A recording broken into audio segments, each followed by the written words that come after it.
Hey everybody, welcome back to the Dungeon Dive. Daniel here. I hope you're doing well, and if you're not, I hope you are soon. Okay, today on the channel, we are taking a quick look at Tin Helm. And this is the new Tin series game from Jason Glover. And Tin Helm is a direct follow-up to Tin Helm.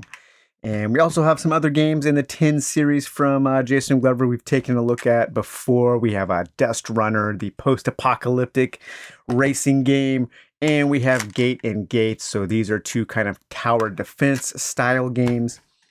And Tin Helm is kind of like Iron Helm's little brother. This is a dungeon crawl in a deck of cards where you are taking a hero and you are trying to infiltrate the Brotherhood of the Red Cloth and some kind of evil cleric, kind of like an evil a monastery full of evil clerics, and you're trying to get these 3 gems, these 3 stones from that monastery and escape with them. And Tin Helm is a direct follow-up.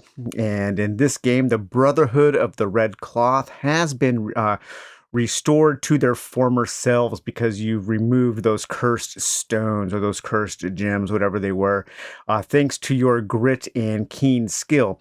Now you must traverse the overland and make your way to the city of Oakenshelm, where you will find refuge. However, as soon as you step foot out of the dark and into the daylight, you soon realize your adventure has really only just begun. So this is a game that kind of mixes elements of Tin Helm with some elements of Dust Runner, in that you will be moving your character along a map, trying to get from the start to the finish. Now, any of the characters and kind of a lot of the items you could also use, but any of the characters from Tin Helm you can use in Tin Helm. So the games are somewhat compatible with their components. So let's take a look at everything you get here in the tin. Dump everything out here. Put this to the side, just over there. So you will get a couple dice. You will get a little plastic meeple here, pretty standard for the Game Crafter. Now, I was a backer of this on the Game Crafter on the original crowd sale. And you will get a few plastic cubes to keep track of some things. And let's see here. There's all the cards here. We do get a few promo cards. So you will get a couple cards for Dust Runner there, a couple new vehicle cards. And there's also a promo here for Peter Jenks' new game. And I can't remember what the game is called, but it's kind of a little Tin series game, but it is based off of kind of mobile fantasy style games. So I am looking forward to checking that game out when it becomes available, and that will also be available on the Game Crafter. But in our Tin Helm 10, we will get our instruction cards. So these are all of the instructions, all of the rules that you will need to play Tin Helm. And it's about 20, so 10 cards front and back with the rules. Pretty easy. If you got Tin Helm, you will get this game. There's kind of one little wrinkle that makes Tin Helm a little bit different from, or Tin Realm a little bit different from Tin Helm. I'm probably going to do that multiple times throughout this video here. But we get 3 new character cards. So we have the Dwarf, the Wood Elf, and the Dweller. And then each one of these cards, of course, will have our class on the back: Ranger, Hedge Mage, and Sentinel. And so to pick a character, you will pick one race, and then you will have the choice of 2 different classes for each one of those. So let's actually do that. Let's randomize that and stop. Okay, so we will be a Wood Elf, and then we can be a Wood Elf Ranger or a Wood Elf Sentinel. Let's go 1, 2, 3, 4, 5, 6. 1, 2, 3. Okay, so we are a Wood Elf Ranger, and so that is our character here. And so our character stats, we will take a look at our health.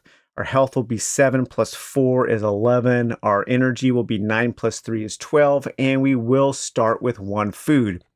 And then we also have a special ability here. When resolving the Grove, and the Grove is a special location, the Wood Elf gains 1 favor. She may also spend 4 favor to escape the Labyrinth. And the Labyrinth is another special location that you can get trapped in. And then we also start with the Short Bow and the Raven. And then this here tells us how much extra damage we will do depending on how much energy we spend to initiate our attacks. So if we spend 1 energy, we will do 2 bonus damage. And if we spend 3 energy, we will deal 7 bonus damage and so on. So let's take our trappings. Our trappings will be a short bow and the raven. So here we have our 3 trappings cards. We have the broadsword, the iron helm, the staff, the short sword, the raven, and the amulet, or the short bow, I should say. So we will get our short bow, which allows us to deal 1 additional damage to an enemy who has armor. And our raven here is once per dungeon level, you may spend 1 food to skip your enemy's turn to attack. There are two cards that actually have errors in this game, and those will be corrected on new copies that you order from the game crafter. I think those will be corrected, and it is a little bit unfortunate though. But the Raven, once per dungeon, there are no dungeon levels in Tin Realm, but there are days, and days are the same as dungeon levels. So for this card to be used in Tin Helm and Tin Realm, this should say once per dungeon level or day you may spend. So 1 time through the adventure cards or the exploration cards, you can use the power of this Raven. There is one other mistake that Jason noticed, and let's see, it's in one of the exploration cards here. You will have this random encounter, and those will allow you to encounter the special spaces, but there's a mistake here on the Vile Shores, and it says for your random encounter, you will encounter a crawl bone, but that's an enemy, and that should be the crossroads. So just know that going in. And there's also a little bit of an issue with the cards. And I think they had a misprint at Game Crafter. As you can see, a lot of the cards are really splotchy. And it looks like they had some issue with the UV coating that they put on the cards. You can't really see it, but there's a little bit of an iridescent look to the cards. And that actually shouldn't be there. You can tell the difference here between the character card, the class here, and the back. The back is solid black. That's how the cards should look. But a lot of the cards in this initial print run had an error with this UV coating, and it's really splotchy, and it picks up fingerprints like it's going out of style. So I know some people on BGG have reached out to the Game Crafter to get replacements, and they are sending out replacements because that was the Game Crafter's issue. But they won't replace the cards with the errors because they would have to print the whole game. So just know if you were an early backer of Tin Realm, your copy is maybe a little subpar, unfortunately. But here we have all of our location cards. These are all of our exploration cards, and these are like the dungeon cards in Tin Helm and in Iron Helm, where you will pick 1 to encounter, and then you will flip it over, and then you will match those 2 up to make an encounter. So you have kind of a press your luck. You can choose this one. You can choose the devil you know, the devil you don't know, and then face the consequences. So we'll kind of take a closer look at that as we do some gameplay examples. The other small cards, we will get a small deck of loot cards here. So these are the loot cards, and when you encounter a treasure chest, you will be told to draw a certain loot card, or you can draw a random loot card sometimes. And so these are all of the loot cards here. The pipeweed, that is a very cool item that can help a lot. So we'll place let's place our loot cards over here. We also have a small deck of enemy cards, and so these are the enemies that we will be facing. Things like Bane spiders and bone stalkers, dark rats, a Skullum. Now these guys are nasty. Dire wolf, a crawlbone, a bloodcap, and a death mage. Again, Jason Glover's art is just getting better and better and better. It's so good. I love it. So those are the enemies that we will face. And then here is where the game kind of has a similarity to Dust Runner. So you will start at S, you will start at the starting card, and you will work your way to the F, to the finish card there. And along the way, you will follow a path, and each of these cards is double-sided. Some have more nodes than the others. So some have 2 nodes, some have 3 nodes. And so those will be spaces that you need to move from one to the next. And so the more spaces there are, the harder the game will be, because you need to get from the start to the finish in 7 days.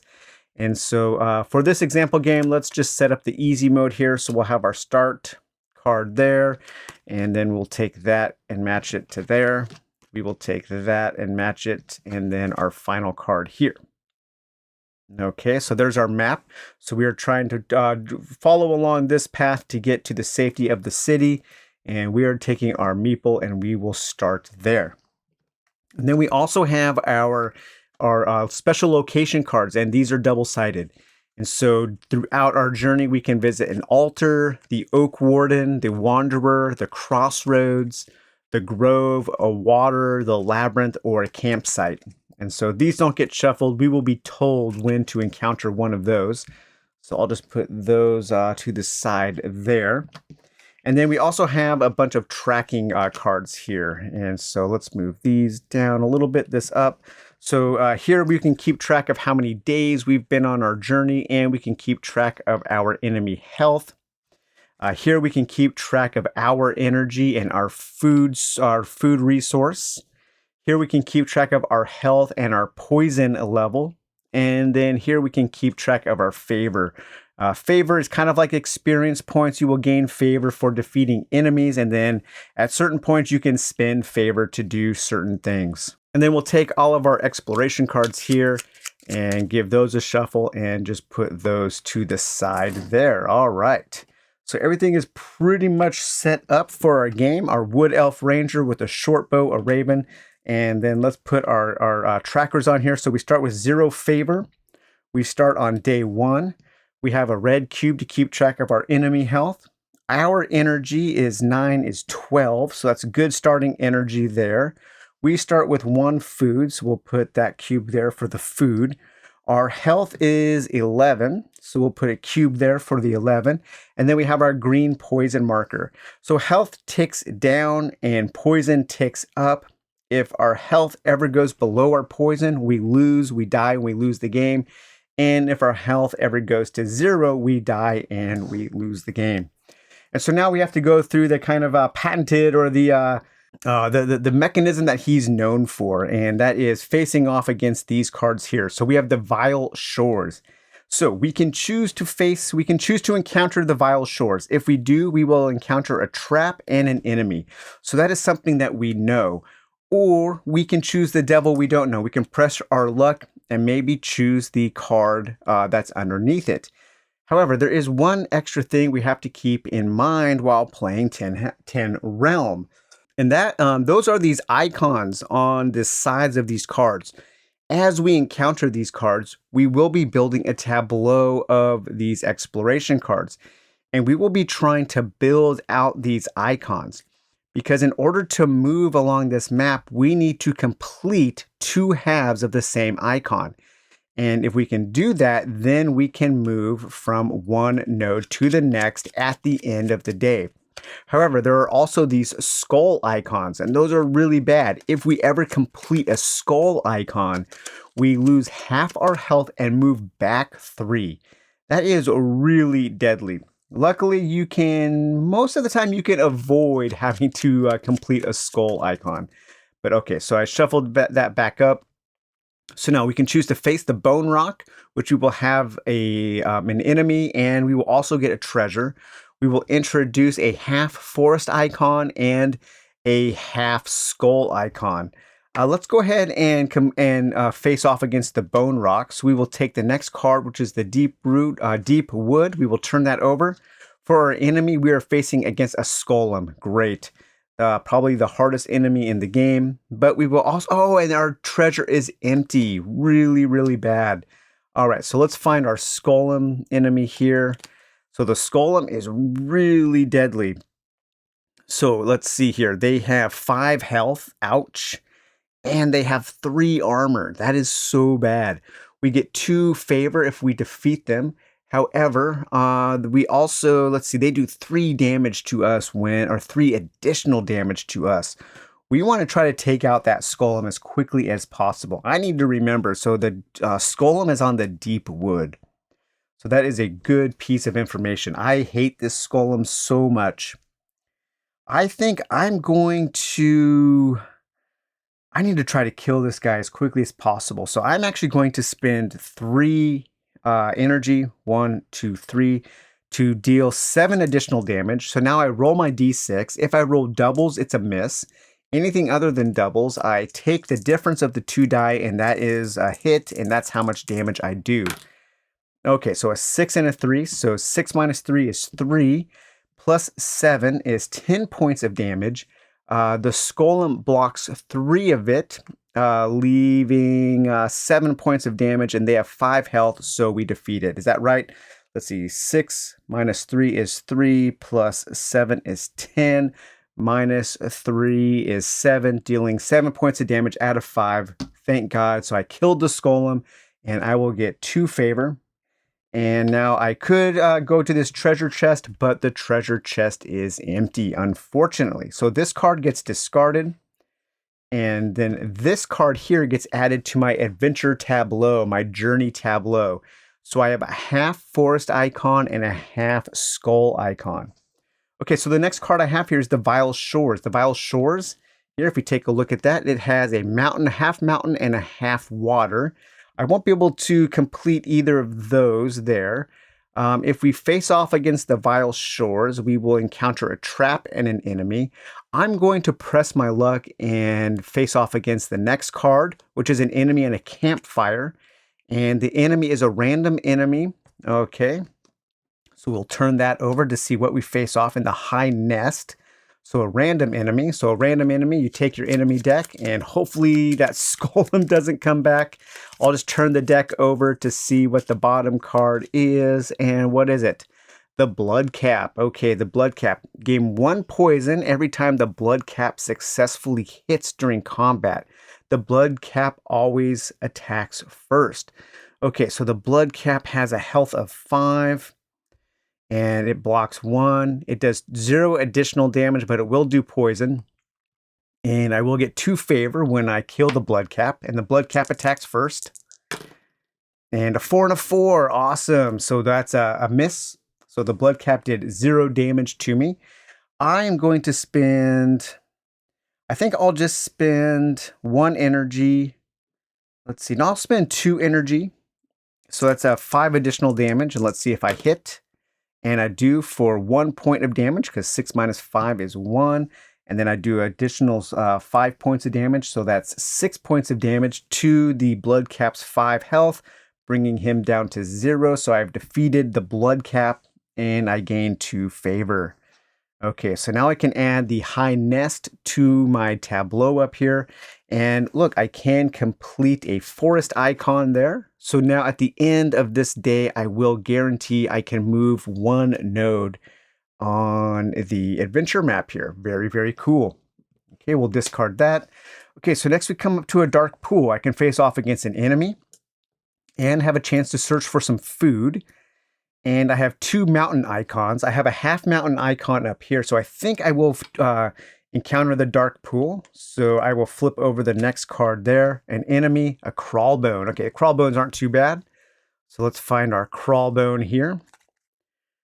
You lose 1 energy every time the crawlbone successfully hits. Okay, so the crawlbone has 4 hit points.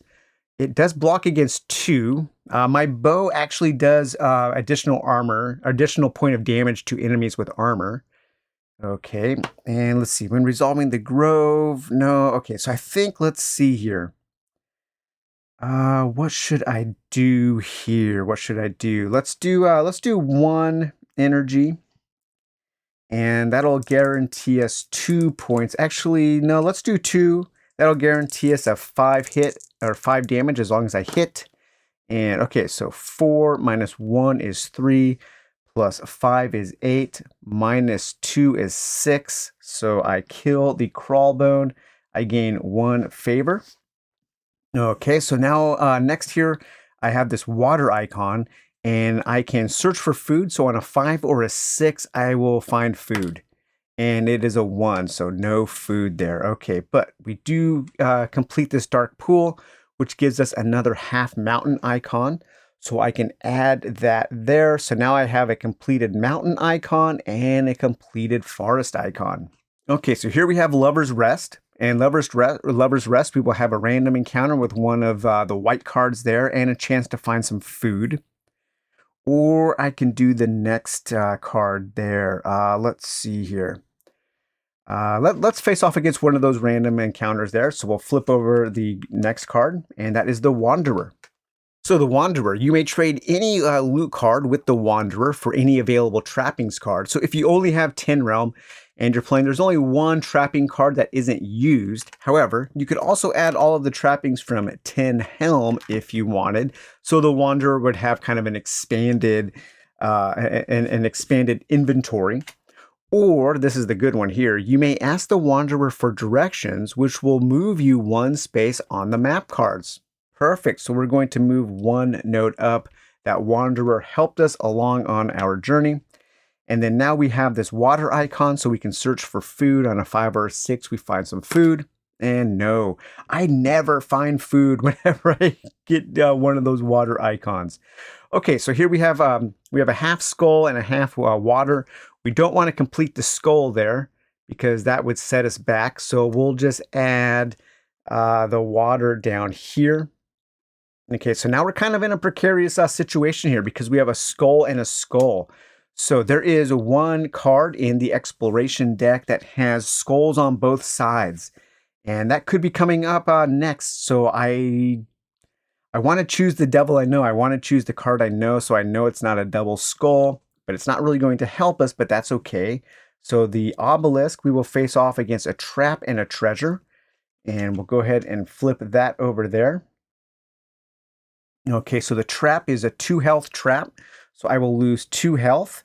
And a treasure, I find the elixir. So let's go to our loot deck here and look for the elixir. And there it is. You may discard this card from play to gain 1 health and 1 energy. Excellent. Okay, so let's discard that. And then we will add the obelisk to our tableau. So I have to, if I add it over here, I complete a skull icon. I don't want to do that. I will add it over here. Okay, and here we have the pyramid. So again, the pyramid is the double skull icon. I definitely don't want to experience that. So I will choose to do the lakeside underneath, which is a trap, which is a 0 damage trap. Excellent. And I come across the altar. So let's go to the altar here. The altar, you may gain a blessing from the altar based on your current level on the favor track. My favor is 4, so I gain 1 health and 1 energy. Let's see, what's my maximum health is 11, so I will gain 1 health and 1 energy. Excellent, very, very cool. So now we've completed a day. We need to add this to the tableau. Doesn't really matter. I have a half water, half mountain. That's not going to complete an icon. But then I review my tableau and I see that I have a mountain and a forest. So I can move 2. And then we will take all of our exploration cards. And I have to eat some food. So I will lose 1 food there. We will take all of our exploration cards here and not mess up the shuffle there, making sure they're all face up there. Give those a shuffle. And then we move on to day 2. And we would continue like that until hopefully we reach the finish line there. We reach the safety of the city. So yeah, so that is a really quick look at Tin Helm. If you like Juice and Glover's games, this is kind of a no-brainer. You will like this game. It's a really cool direct follow-up to Tin Helm. I like that all of the characters and trappings and classes from Tin Helm can be used with Tin Realm. So if you have everything for Tin Helm, if you have the base game and you have those the promo expansions, then Tin Helm kind of acts as an expansion for Tin Realm. So that's super cool. It is unfortunate about those 2 errors on the Raven card there, and one of those, this card here, the Vile Shores. Just remember that Vile Shores, this here should be Crossroads, because there is no other way to visit the Crossroads except for that one card. And it is really unfortunate about this weird printing issue because that the GameCrafter had. I've never seen this issue with GameCrafter. Everything that I've gotten printed from GameCrafter has been really high quality. They just had some issues here, and it makes the cards kind of ugly, unfortunately. So I will probably contact them to see if I can get my copy reprinted. But overall, I like Tin Helm.